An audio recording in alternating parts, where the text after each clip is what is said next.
Hello and welcome to DFS Coach Talk. It is Thursday, January 7th, 2021. I'm Andrew Hansen alongside Shane Caldwell, of course.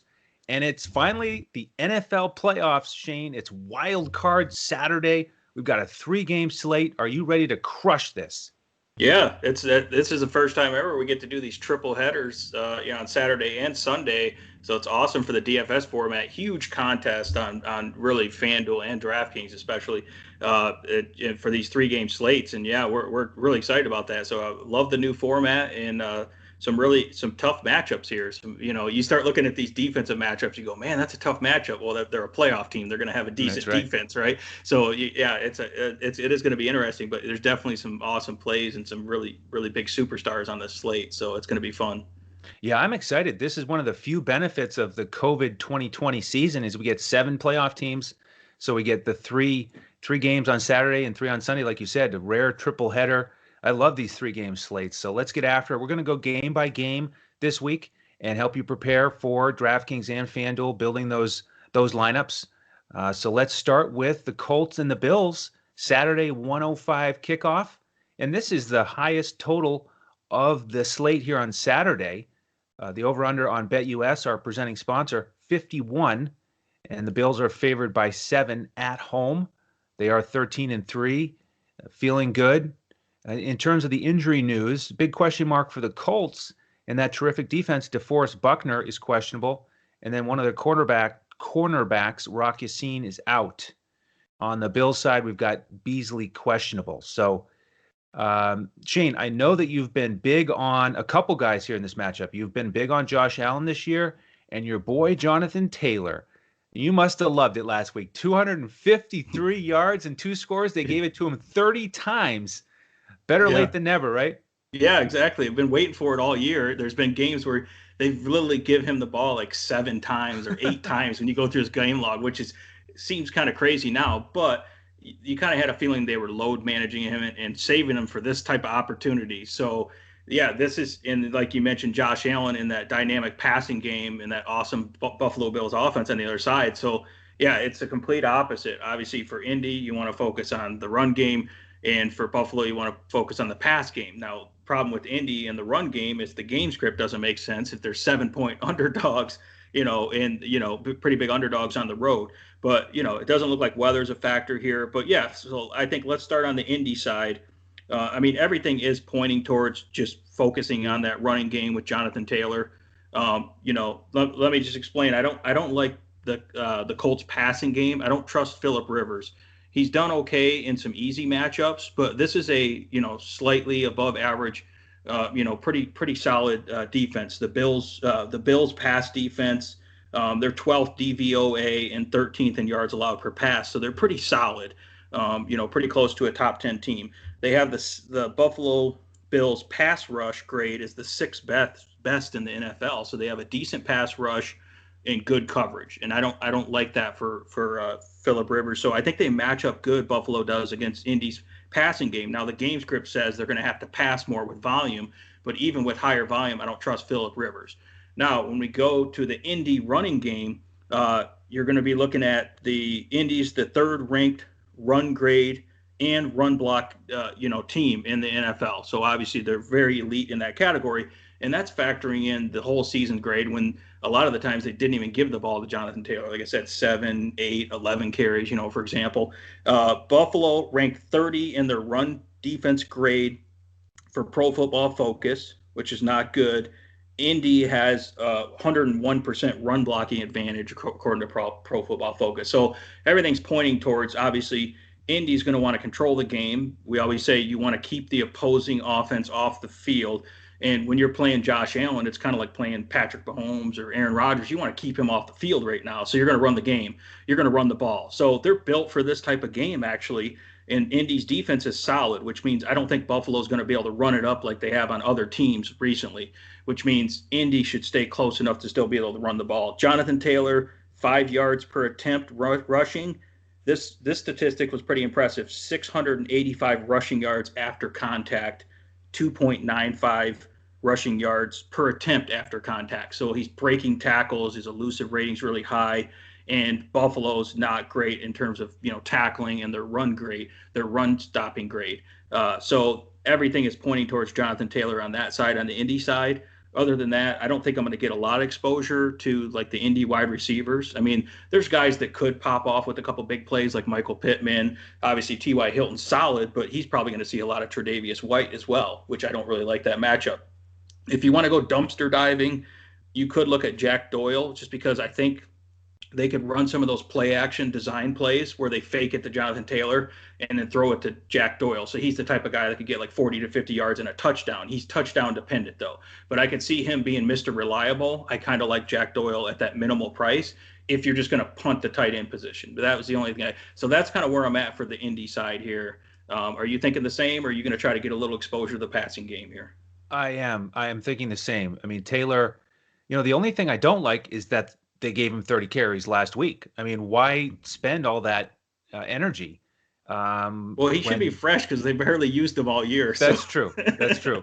And he's young, right? If preparing to roster him this week, though, I would have preferred that he only had 20 carries. But I do love the matchup for all the reasons you said, and I am willing to pay up for him on this slate.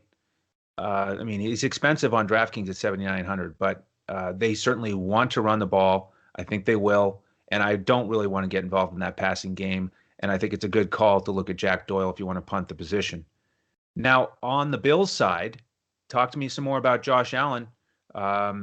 Like you said, he's sort of in that Mahomes category of just explosive upside, can beat you on the ground, through the air, and he's really trending in the right direction. Yeah, I mean, he's looking almost matchup proof. Indy's defense started out really hot beginning of the year, but more recently they began up a lot of production, and they probably gave up the most production through the air, which is what Buffalo's good at. Buffalo doesn't really want to run the ball. They're not great at running the ball. I think in the playoffs they might try to, run the ball a little more, but they're just not good at it, and Indy's pretty stout against the run. So it's essentially a pass funnel defense at this point when you're going up against Indy, and you have Josh Allen, who they have a decent pass rush in Indy, but it doesn't really matter. He's mobile and he's big and physical. He's great at throwing on the run, and no one seems to cover Stephon Diggs. So, Indy, if they're going to have, their secondary is rated pretty high, but I don't think they can handle Stephon Diggs. I don't know if they can handle a healthy John Brown with the speed, and then you got Beasley in the slot too. So I just don't see them matching up that well, and I don't think Buffalo's going to be able to run the ball. So really, where we talked about Indy is a low volume passing attack and a high volume running attack. This is the complete opposite. Now we're pretty much low volume rushing attack and high volume passing, but a very productive passing. The Bills pass offense, third in DVO rating and third in pass per yards. Josh Allen improved his accuracy so much this year, and that's what really made him come out of nowhere as, like pretty much an MVP candidate. And this offense, in the terms of creativity and everything they do, is really good. That's why their offensive coordinator, Doval's been interviewing for head coaching jobs and stuff. He's that good and that creative. So yeah, I think it's hard to fade Josh Allen here. He's going to be huge, really highly owned. And Stephon Diggs, everyone's going to remember a couple weeks ago when literally Josh Allen and Stephon Diggs was winning people fantasy championships, and they had that monster game. So these guys are going to be like, 70, 80% owned. So that's the only downside there. So you have to figure out a way to get creative otherwise if you're going to attack this. And then Diggs is expensive, of course. He's worth paying up for. And then John Brown is an excellent, such a good play that he's going to be super high owned as well, because he's only 500 on FanDuel and 47 on DK. That seems really cheap. And then if you want to, I wouldn't really doubt you if you wanted to go with Dawson Knox, minimal price, super cheap as well, and he's pretty athletic, tight end, and he's been getting more and more routes run and more targets each week. So I could see him being involved in the game plan here as well. So yeah, I'm pretty much attacking the passing game here and try to get different elsewhere, because it's going to be super high owned, but it's only you can get them Indy through the passing game more than the running game. Yeah, I agree. I mean, this is Buffalo's strength, and this is what they want to do and expect to be able to do in this game. And I do think it's smart to get a piece of this passing game. And the Allen Diggs stack certainly makes sense. It'll be popular, and I'll trot it out there in a lineup or two. I do think you can use one or the other to get a little bit different. Maybe even just go with Diggs and pay down at quarterback so you can get some of these other studs in there. But yeah, I mean, it's going to be tough for the Colts to really hold them down. Again, this is the highest total on the board, and we expect the Bills to do some damage. So should be a good start to the weekend. The next game, Shane, is not likely to be as high scoring. It is the Rams against the Seahawks. 4:40 kickoff. Over under on BetUS is only 42.5. The Seahawks are playing at home after winning the division. They are 3.5-point favorites. And this is the third time that these two division rivals are going to play this year. Week 10, the Rams won 23-16. Week 16, the Seahawks won 20-9. So in both of those games, the total was under 40. And basically, it's been like a field goal fest with both teams trying to run the ball, trying to maintain possession, not really having much success. Not many touchdowns to be scored here. But, we've got some big injury news here because Goff has been out with a thumb injury. He is throwing the ball now. We expect him to be back. Cooper Kupp is going to be back after being on the COVID list. And they may get left tackle Andrew Whitworth back. He hasn't played since week 10. That'll be a terrific addition to the Rams side if he can play. On the Seahawks side, Jamal Adams has a questionable tag, but we think he'll give it a go. And then Carlos Hyde should be back in the lineup. So with the stage set like that, what are your thoughts on this? Anywhere we can go and expect any sort of significant fantasy production in what could be a low-scoring battle? Yeah, it's going to be a tough defensive battle. I mean, the Rams don't have to worry about the crowd in Seattle like you normally would, like the 12th man. So that's an advantage for them going on the road. I mean, it's an advantage compared to normal. But yeah, anytime you have these division rivals that have two pretty tough defenses, and it's the third time they've matched up, it's a tough situation. It's like they know each other so well.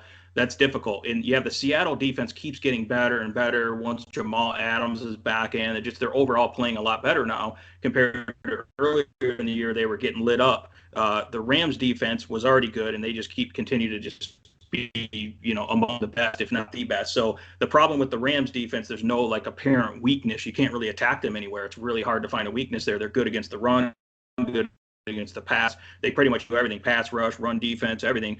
Seattle's defense, you can get them a little bit through the pass, but the Rams aren't really good at passing right now. Jared Goff will probably play this game, but I don't really like the matchups, and I think Seattle just puts a ton of pressure on you. I mean, Jamal Adams has like 11 sacks from the safety position, which is like crazy. So I just think they have really good safeties. Their corners are playing better. They're figuring out ways to get a pass rush, Seattle's defense. But on the Rams side, I think that you can get some production out of the slot. That's probably the best matchup. So you can look at Cooper Kupp here. He's coming back, off an injury. He's been out. Been out a little bit. So if Cooper Kupp certainly pretty affordable since he hasn't done anything lately. He's 6,400 FanDuel and 6,000 on DraftKings. So I think he's a good one-off from this game. And then if you're not going to go with him, you can go with the other guy who's going to get the targets is Robert Woods.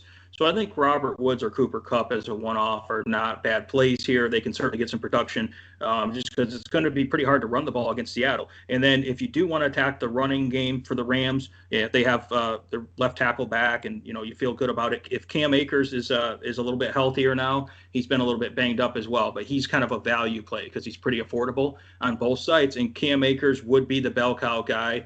Henderson's out, so Cam Akers would be the guy. And if they want to try to, avoid the pass rush and kind of protect Jared Goff a little bit and play that old school pounded out, playoff football, they will run the ball with Cam Akers. And they've shown in a few games that he can get high volume and be productive even against tough defenses. Hate the matchup against Seattle, but the Rams have a pretty good offensive line and they're good as well. So it's kind of strength on strength. It's a pretty strong running game versus a really good run defense. But if you're trying to protect Jared Goff, who looks like he's banged up and is not in a great matchup, and that your defense is dominant on the other side and could potentially get some turnovers and some sacks, right, and really control Seattle because they know the team so well, then you can run the ball. So that's why I think there is a path where Cam Akers does well here, even though they're underdogs. So that's kind of where I'm at with the Rams side. I'm not going to get too much exposure here, but there's a couple guys you can look at. Okay. Yeah, I'm a little bit more interested in the Rams passing game, it sounds like, than you are. And to me, it's a perfect GPP scenario is if you fade Josh Allen and you pay down to Goff, who's got this thumb injury, it is, again, a terrific matchup. Seattle 31st this season in passing yards allowed. And in the first matchup between these two teams, Goff did go for over 300 yards. The problem was he didn't get any touchdowns. They ran it inside the 10. So perfect scenario for a GPP. You go with the injured quarterback in a good matchup, and you pay down from the chalk of Allen. And I would pair him up with Cooper Kupp. I mean, on DraftKings, he's been good in this matchup in terms of PPR. He's been solid. 8 for 66 the last time they played. So if he gets in the end zone once, that's perfect. And you could even go with two of these receivers in a game stack. I mean, they love the short passes with the Rams, and like you said, it's a tough matchup to try to run it. Now, as for that running game, I didn't expect to have any interest at all until I saw Akers' price. 5,100 on DraftKings. I agree, he is a little bit cheaper than you'd expect. So he's in play for me as a GPP. But I'm much more interested in this passing game. So that's where I'm going to look. Now, what about the Seahawks side for you? Yeah, the Seahawks side. Normally Russell Wilson would be a guy you would definitely consider, but I don't really love him against this pass rush and this combination of coverage. The Rams are just loaded in the secondary, and they're obviously with Aaron Donald, everything starts up front with that pass rush. So I don't really love the matchup here. I think Russell Wilson's been kind of cold lately. He did play a little last few weeks. Seemed like he started to play a little bit better now and get back to where he was. But in general, it just doesn't. The teams know each other so well. It doesn't look like a high upside game for Russell Wilson. So I'm not really that interested in it. Everyone knows, DK Metcalf has been great this year, but again, he's kind of fallen off a little bit lately. And Jalen Ramsey seems to match up against him better than any.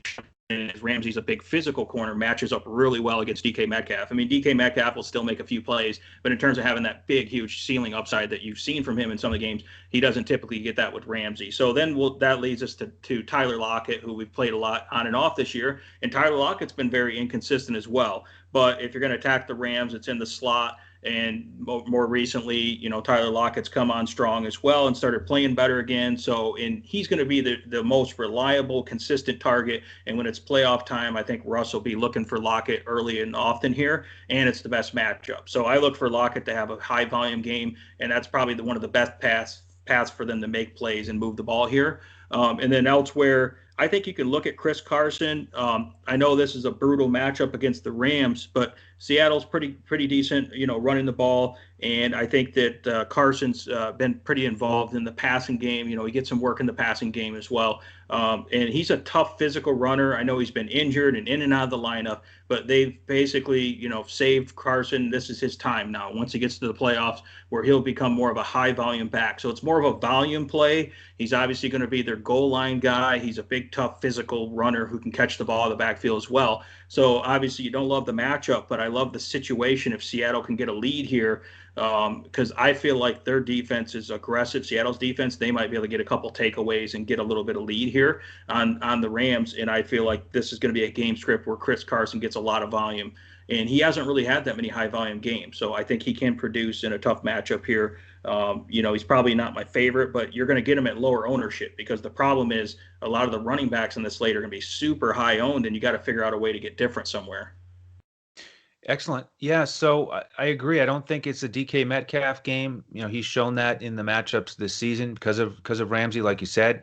So Lockett would be the option to look at towards the wide receivers.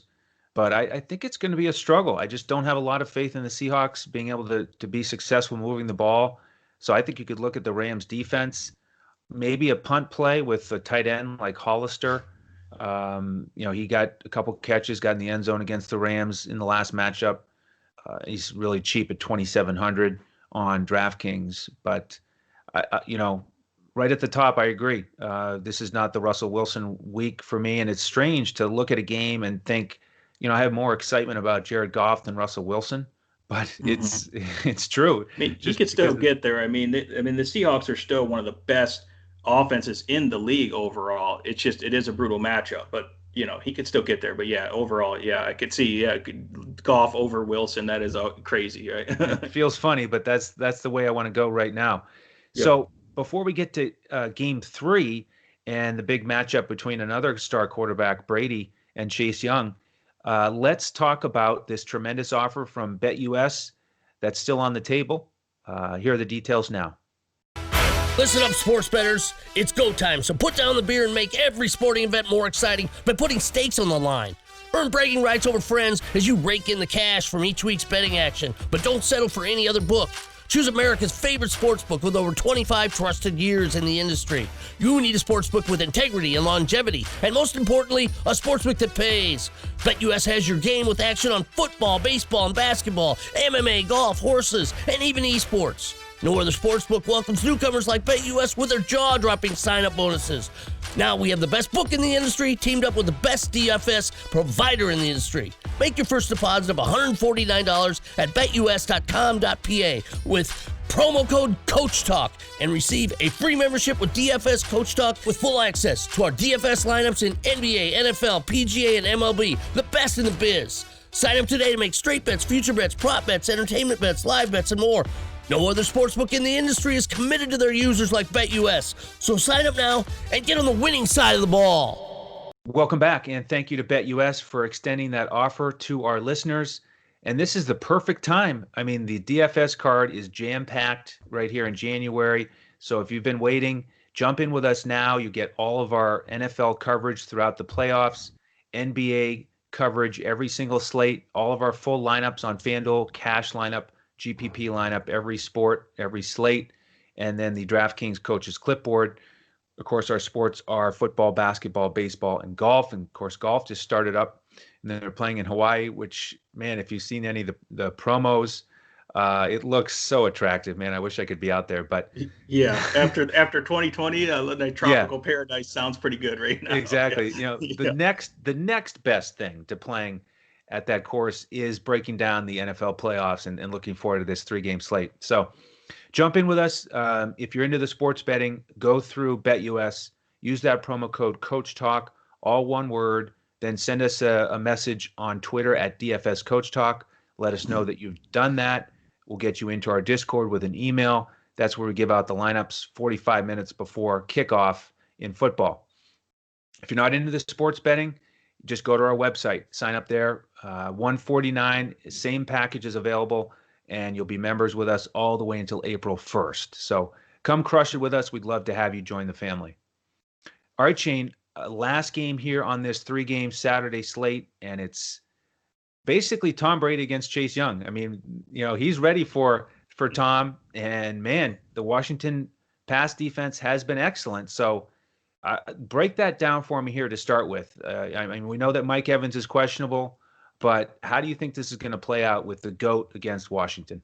Well, I mean, the first name I have written down for Tampa Bay is Ronald Jones. Okay. So if you want to protect Tom Brady a little bit from Ronald Jones, they got a pretty solid offensive line there. You run straight at these guys for Washington, and you play tough physical football. Because here's the thing, that Washington offense is pretty bad right now. I'm just going to say it. Okay. And Tampa Bay's defense, I think, is coming on and playing pretty good right now. They're a good defense. So my point is Tom Brady doesn't have to sling it all over the field and score a bunch of points like he's been doing to win this game. Okay. And Tom Brady's smart enough to know that he's not going to expose himself. He's going to get rid of the ball very quick. So look for those quick little shots there, quick passes designed. And I think they're going to actually run the ball a little bit more. Like you said, Washington's great. I mean, in terms of their Washington pass defense, I mean, their second DVOA, second yards allowed per pass. So they're among the best in the league there. But their run defense, they're, middle of the pack for their run defense.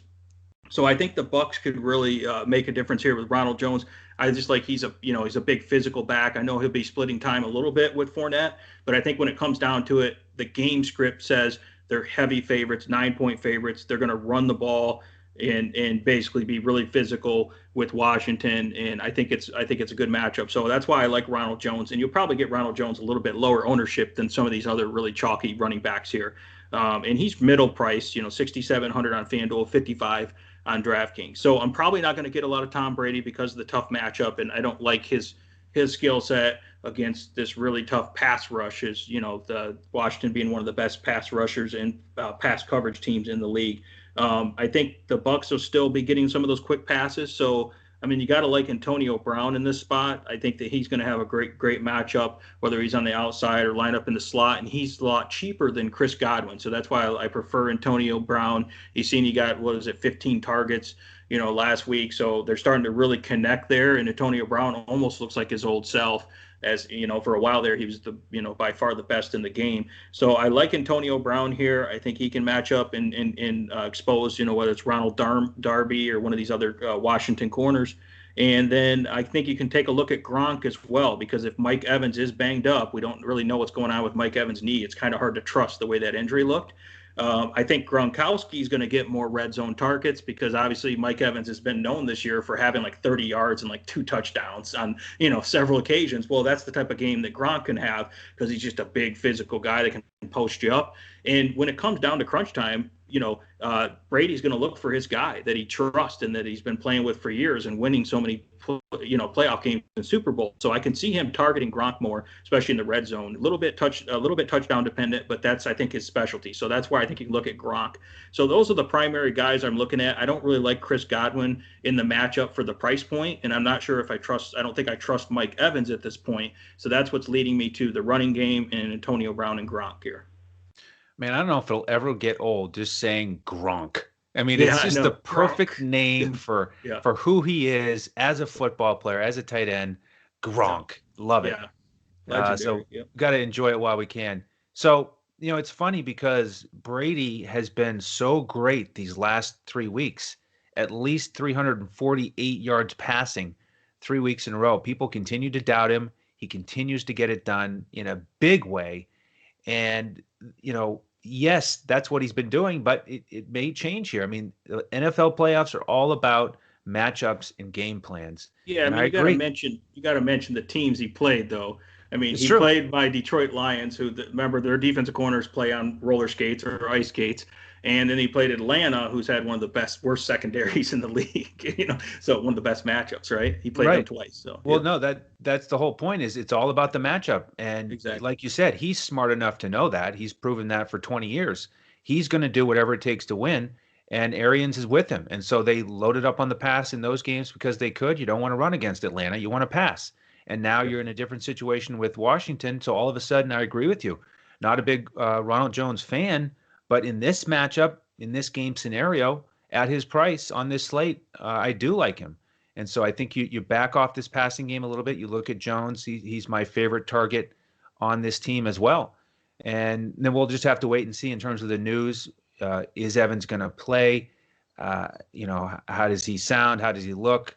And then lineup construction to figure out if you want to go to AB or you can afford Godwin, or maybe you don't get involved with that passing game and you just stick with Jones. So I'm with you on the Tampa side. How about Washington? This is a really interesting situation because they'd like to run the ball, but it's almost impossible to run it against Tampa. And then when they pass it, Alex Smith, just all these short conservative passes. They're just not very. Down. Yeah, exactly. So not very explosive, but they probably need to throw it against Tampa if they want to move the ball. Do you think they'll be able to?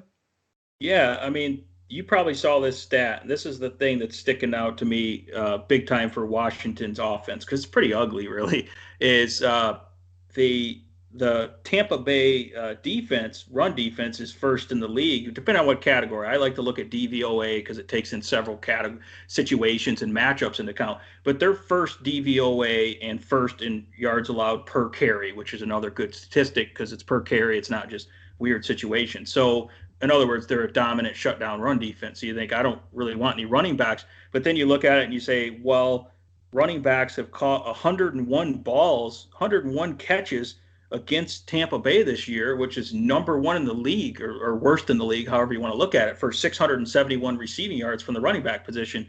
And it just so happens that Washington has J.D. McKissick, who's been pretty much the best like receiving back this year in terms of being a target monster. The game sets up in his game script, and it just so happens that Alex Smith loves to check down to these running backs anyways.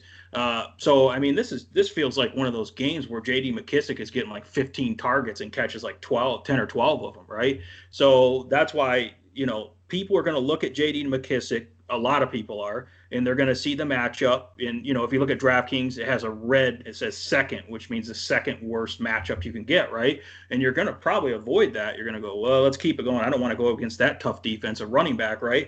But maybe they haven't looked far enough to see that these guys have give up over 100 receiving yards. So that's the thing that stuck out to me is J.D. McKissic should be in the category. And by the way, you really need value on this slate to figure out how you can get up to these high-end guys. J.D. McKissic, 5,400 on FanDuel and 4,800 on DraftKings. So that's my biggest takeaway here. Obviously, Terry McLaurin's in play because he's a great run after the catch guy. He's just super quick, and he can do work here. But it's not a really easy matchup. There's pretty like Jamal Dean's a pretty tough physical corner. Could probably cause some issues for him, and they're pretty tough, good tackling corners. But Terry McLaurin, he gets a lot of targets. Where the volume's going. It's just a matter if you're going to pay up for him when you don't think Washington's going to really score much or do much here. But yeah, Terry McLaurin's great. And then of course you have Logan Thomas, who all of a sudden turned into one of the better tight ends in the league. Kind of came out of nowhere, and Logan Thomas looks like another guy that Alex Smith loves, and you can check down to him, and he's just a big target. And he's another guy that can do some run after the catch, and he's a pretty good athlete as well. So those are the guys I'm looking at here. But obviously, like I'm saying, McKissic is a guy I think you can get at low ownership that's probably going to catch a ton of balls in this matchup. And the guy's super quick in the open field, so I like him. I agree. The first lineup I tried to build on DraftKings, I had two guys left to fit in, and I wanted to put in Stephon Diggs and McKissic, and I was $100 short, and it was rough. That always happens too. That is the worst. If you get it, if it fits in perfectly, that's when you load up on the slate.